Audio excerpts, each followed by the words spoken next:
Before we get into tonight's story, a quick hello to everyone watching. If you're new here, welcome to Velvet Echoes, where we bring you stories that are stranger, sharper, and more satisfying than anything scripted television could cook up. Hit that subscribe button if you haven't already, and drop a comment below telling us what city you're watching from. We love knowing where in this beautiful country our community is tuning in from, whether it's a quiet Tuesday night in Halifax, like Friday in Vancouver. You're exactly where you're supposed to be. Now let's talk about a woman named Cordelia Fenn. And let's talk about the night she walked into the Whitmore Foundation Gala, the most photographed charity event on the Toronto social calendar, wearing a smile that no one in that room understood. Not yet. She set her champagne flute down on a passing server's tray without taking a single sip. She smoothed the front of her midnight blue gown and she looked across the atrium of the Royal Ontario Museum, past the dinosaur skeleton that loomed above the crowd like a patient god, and she saw it. A brooch, small, oval, Art Deco platinum with a center stone, the color of a November lake. Her grandmother's brooch. The one that had been in the Fenn family for 83 years. The one that had gone missing from her jewelry cabinet 6 weeks ago. It was pinned to the lapel of a woman named Cassidy, and Cassidy was on the arm of Cordelia's husband Graham. Cordelia did not move for 4 full seconds. She counted them. 1, 2, 3, 4. Then she reached for another glass of champagne from a different passing tray, took one small, measured sip, and began to walk. Not toward Graham, not toward Cassidy, but toward the silent auction tables arranged along the far wall, where she spent the next 12 minutes bidding on a hand-painted kayak she did not want and would never use. Because Cordelia Fenn did not do anything without a plan. Let's go back to the beginning, because this story, like all stories that matter, starts long before the moment everyone remembers. Cordelia had grown up in Sudbury, the daughter of a civil engineer, and a woman who taught high school chemistry and believed, with a fervor that bordered on religious, that a woman's best weapon was always her patience. Don't react, her mother used to say, stirring her morning coffee with the same unhurried rotation every single day. Respond. There's a difference. The first one costs you everything. The second one wins you the room. Cordelia had taken that to heart. She had built her career the same way she built everything, quietly, methodically, without fanfare. She was 41 years old and the founder of a mid-size architectural firm called Fenn & Associates that had, in the last 3 years, won 2 Governor General's medals and a profile in Azure magazine that described her as the most underestimated mind in Canadian design. She had a home in the Annex, a cottage on Georgian Bay, and a reputation in her industry for being the kind of person who, when something went wrong on a project, said, "Let's figure out the next step," before she said anything else. She had met Graham Alcott at a fundraiser 7 years ago. He was warm, funny, the sort of man who remembered your coffee order after one meeting and genuinely seemed to mean it when he asked how you were doing. He ran a mid-sized commercial real estate brokerage, not flashy, but solid. Dependable, she had thought. She had believed in dependable. They married 4 years ago. No prenuptial agreement because Graham had suggested it would feel transactional, and she had agreed, and she had not thought, at the time, that she would one day regret agreeing. She was not the kind of woman who assumed she would be betrayed. She was, however, the kind of woman who noticed things. She had noticed 6 weeks ago that the small lacquered box in her jewelry cabinet, the one that held the brooch, was slightly off-center. She had a habit of placing it flush against the inner left wall of the cabinet, always. It is the kind of detail that sounds obsessive until you understand that Cordelia noticed spatial relationships for a living. The box had been moved. The brooch was gone. She had replaced it with a near-identical cubic zirconia replica from an estate jeweler on Queen Street West 3 days later and said nothing to Graham about either the original or the substitute. She had simply waited. And now here she was, watching Cassidy adjust the brooch pin from across a room full of Toronto's most photographed philanthropists, and thinking, there it is. Graham had not seen her yet. He was laughing at something a man in a plaid evening jacket was saying, his head thrown back in that particular way, that meant he was performing enjoyment rather than feeling it. Cordelia knew that laugh. She had cataloged it over years. Cassidy was 26. Cordelia knew this because she had spent 3 quiet evenings on her laptop after noticing the box out of place, and she was, professionally speaking, very good at gathering information efficiently. Cassidy worked in client relations, at a commercial property firm in Midtown. She had 400 Instagram followers, a French bulldog named Biscuit, and a smile that appeared in most of her photographs, like she was auditioning for something she hadn't been told the role of yet. Cordelia bore her no particular ill will. She had grown up understanding that men like Graham, men who wore their charm like a well-tailored jacket, manufactured the situations they needed. Cassidy was 26. Graham was 47. The math was not mysterious. What had made Cordelia's chest tighten in those first quiet evenings of research was not the affair itself, as much as it wounded her. It was the brooch. Her grandmother, Estelle, had carried it from Edinburgh to Halifax in 1962, sewn into the lining of a coat because she had not wanted to declare it at customs and had not wanted to leave it behind. It had survived a transatlantic crossing, 2 house fires in the family's extended history, and the deaths of 3 of the 4 women who had worn it. It was supposed to pass to Cordelia's daughter one day, a daughter she had not yet had. And it was not. Something Graham had any right to touch. That was what had shifted something cold and permanent into place behind Cordelia's sternum. Not grief, not quite. Something more like resolve. She had called her lawyer, a woman named Bet Macaulay, 2 weeks ago. They had had a long, unhurried conversation. She had instructed Bet to begin quietly, reviewing the firm's shared accounts. She and Graham had commingled some assets during the marriage, fewer than he likely assumed, because Cordelia had always kept her business finances separate on principle, but enough that she had wanted to understand exactly what was what before she made any move. What Bet had found over the following 10 days was not what either of them had expected. It was worse. Graham, as it turned out, had been siphoning money from a joint investment account they had opened together in their 2nd year of marriage. An account initially funded equally by both of them and intended, loosely, as the beginnings of a retirement fund. Over 31 months, he had transferred a total of $214,000 from that account into a numbered company registered in his name alone. He had done it in increments small enough to avoid triggering automatic alerts. 1,800 here, 2,200 there. Once, boldly, 8,000 over a long weekend in February when she had been in Victoria for a conference. Cordelia had sat with that number, 214,000, for a long time after Bet had called her with it. She had been at her drafting table at the time, working on the rendering for a public library commission in Guelph, and she had set down her stylus and looked out the window at the bare November branches of the oak tree in the backyard and thought, he was planning to leave. He just hadn't figured out the timing yet.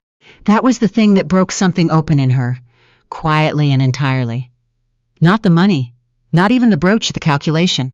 The patient, incremental, long-game calculation of a man who had decided, somewhere in the middle of their marriage, that he was going to extract what he could and disappear, and had simply been waiting for the right moment, and had thought she would not notice until it was too late. He had underestimated her. People often made that mistake. She had learned not to correct them prematurely. She had instructed Bet to prepare everything, the documentation, the accounts, the records of every transfer, and to have the separation agreement ready to serve. She had asked for one specific addition. The brooch was to be explicitly itemized as Fenn family property, non-matrimonial historical provenance documented. Bet had asked if she wanted to move quickly. Not yet, Cordelia had said. There's a gala next Friday. Let it wait until after the gala. Bet had paused on the other end of the line. Any particular reason? Because I need to go, Cordelia said, simply. And I'd rather go without having to explain to everyone why my husband isn't there.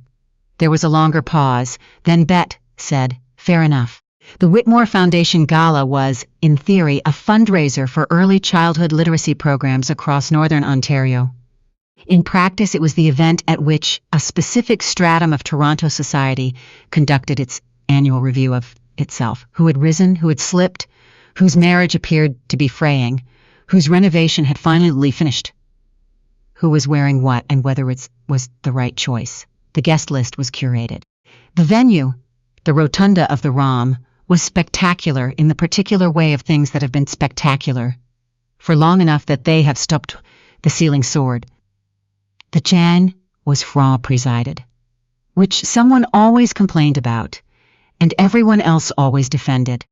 Cordelia had been on the Foundation's advisory committee for 3 years. She knew almost everyone in the room. She worked the silent auction tables for 12 minutes, then accepted an invitation to join a cluster of women she genuinely liked. An architect named Roland, a journalist named Faye, a family court judge named Wendy, who was wearing the most aggressively boring dress Cordelia had ever seen a woman own, and somehow making it look intentional. They talked about the Library Commission, about the proposed transit expansion, about a restaurant in Kensington Market that had opened to bewildering praise. Normal conversation.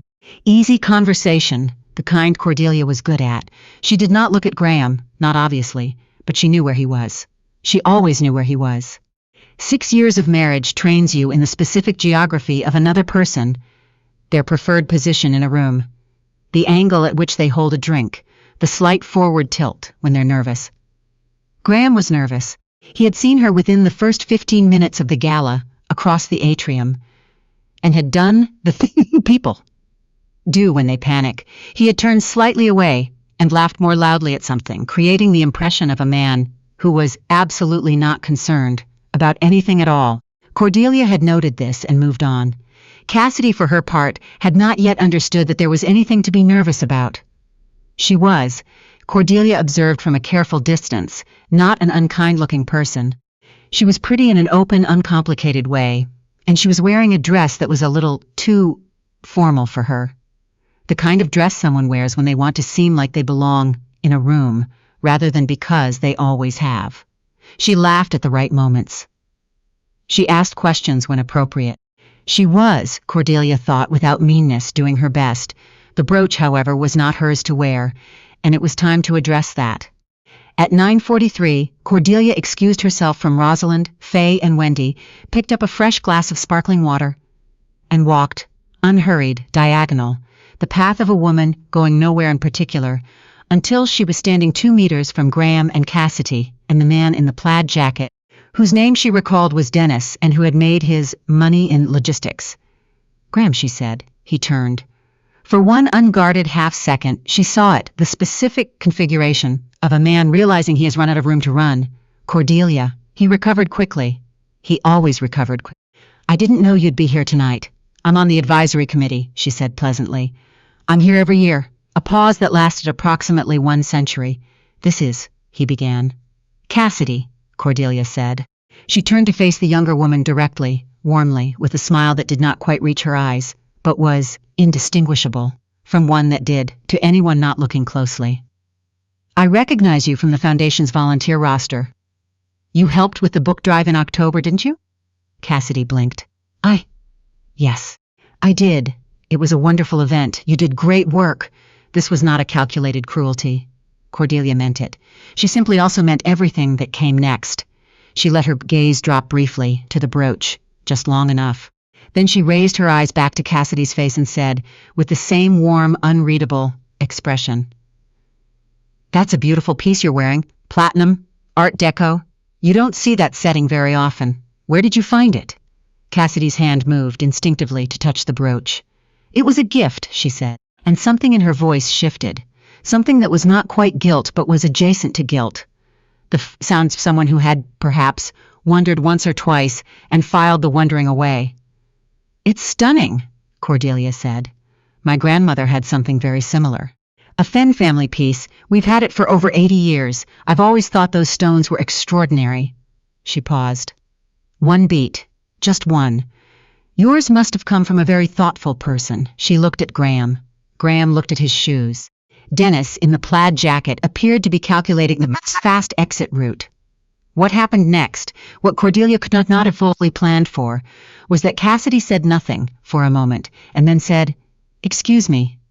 She walked away from the 3 of them, quickly, toward the corridor that led to the coat check and the restrooms. Cordelia waited. She talked to Dennis about logistics for 4 minutes, which was approximately 3 minutes, and 50 seconds longer than she wanted to. But she was patient, and she could see from her peripheral vision the moment Cassidy returned. Cassidy crossed the room directly toward her. Her face was composed but pale. She was holding the brooch in her hand, unpinned, and she held it out to Cordelia without preamble, without drama, without a speech. "I think," Cassidy said quietly, "this belongs to you." Cordelia looked at the brooch in the younger woman's outstretched hand. The November lake stone caught the light. "Thank you," Cordelia said. She took it. She didn't say anything else to Cassidy. There was nothing else that needed saying. What Cassidy had done in that moment, the quiet dignity of it, the decision to stop pretending, Cordelia respected. She suspected Cassidy would think about this night for a long time, and she suspected the lesson it contained would be worth more to her than anything else that had happened in this corridor of her life. She turned to Graham. He was still standing in the same spot. He had not moved during any of it. He had the look of a man watching a controlled demolition, transfixed, unable to fully process the math of it. "Graham," she said, conversational, level, "Bet is going to be in touch with you on Monday." He stared at her. "Cordelia, you should probably get some rest this weekend," she said. "You're going to want to be clear-headed." She pinned her grandmother's brooch to the neckline of her own gown. She had left a small, deliberate opening in the fabric there, for exactly this purpose, and she walked back toward the atrium, back toward the soaring ceiling and the patient dinosaur, and the sound of a chamber ensemble playing something she couldn't immediately name, but which was, she was almost certain, Debussy. She found Rosalind and Faye and Wendy exactly where she'd left them. Wendy was telling a story about a case she couldn't name specifically, but could describe in broad terms that made everyone laugh. Cordelia accepted a glass of champagne. She drank it this time, and she listened, and she laughed when it was appropriate to laugh. And she felt, for the first time in 6 weeks, something releasing in her chest. Not happiness exactly, not yet, but the specific relief of a woman who has done the harder thing, and done it cleanly. 40 minutes later, she bid on and won a watercolor landscape, Georgian Bay, November light on the water, done by a painter from Paris, sound she'd admired for years. $2,200 for the winning bid. She did not feel guilty about spending the money. Some of it was, technically speaking, hers twice over. The gala ended at 11. She said her goodbyes. She retrieved her coat, a charcoal wool double-breasted she'd had for 6 years and loved unreasonably, from the coat check, and she stepped out onto Bloor Street into the cold November air. The city was lit up and moving. The way Toronto is always lit up and moving, indifferent and beautiful. She had already called a car. It arrived in 4 minutes. In the car, in the dark, heading south through the city she had built a life in, she undid the brooch from her neckline and held it in her palm. The platinum, the stone. 83 years, 4 women, an Atlantic crossing sewn into a coat lining. "You're home," she thought. Bet served Graham the separation papers on Monday morning at 9:15, at his office on Bay Street, in front of his assistant, and 2 colleagues who happened to be passing through the lobby. Cordelia had not arranged that particular detail. She was not that kind of person. But Bet had a dry sense of practical efficiency that sometimes produced results with a theatrical quality she couldn't entirely account for. The documents were comprehensive. The siphoned funds from the joint investment account were fully documented. 31 months of transfers, amounts, dates, account numbers. Cordelia's lawyer had also quietly flagged a potential issue with how some of those transfers might appear to the Canada Revenue Agency, which was not something Cordelia had raised herself, but which Bet had felt professionally obligated to note in her preliminary letter. Graham retained a lawyer by Tuesday afternoon. By Thursday, his lawyer had called Bet and indicated that Graham was prepared to negotiate. He was. The settlement took 11 weeks to finalize. Sure, a case with this level of financial complexity, when option 1, Cordelia received the cottage on Georgian Bay, which had been purchased with her money and registered in both names, and which Graham had apparently expected to negotiate hard over. He let it go on the second session. She received her half of the commingled assets, and a structured repayment of the $214,000, arranged over 4 years, beginning immediately. The numbered company was dissolved. Graham kept the condo in Florida she hadn't wanted and the membership at the golf club she had never enjoyed. She thought that was about right. The watercolor from the Gala went up in the front hall of the cottage that spring. The first weekend she spent there after the keys were officially, entirely, solely hers. It was early May, the lake still cold, the birches coming in pale green at the edges of the property. She had driven up alone on a Friday evening and made herself dinner and sat on the dock until the sky went from blue to pink to that specific northern dark that has no equivalent anywhere she has ever traveled. She thought about her grandmother, Estelle, who had crossed an ocean with a brooch sewn into a coat lining and who had never once, as far as anyone could remember, made a scene about anything, who had simply kept moving forward. She thought about the things her mother used to say. Don't react. Respond. The first one costs you everything. The second one wins you the room, and hoped, genuinely hoped, that she was somewhere quieter and wiser than she'd been 6 months ago. Youth is recoverable from. Cordelia knew this. She thought about Graham briefly, and then let the thought drift out over the water and dissolve. She went inside. She made tea. She opened her laptop and started sketching the preliminary concepts for a community center mission had been awarded in Timmins. A building meant to serve families across the full arc of their lives, designed to be warm in winter and full of light. There was a lot of work to do. She was, all things considered, glad of it. If you made it to the end of this one, thank you, genuinely. Drop the name of your city in the comments below and let us know what you thought of Cordelia's story. And if you're new to Velvet Echoes, there's a lot more where this came from. Subscribe if you'd like to stay. We'll see you in the next one.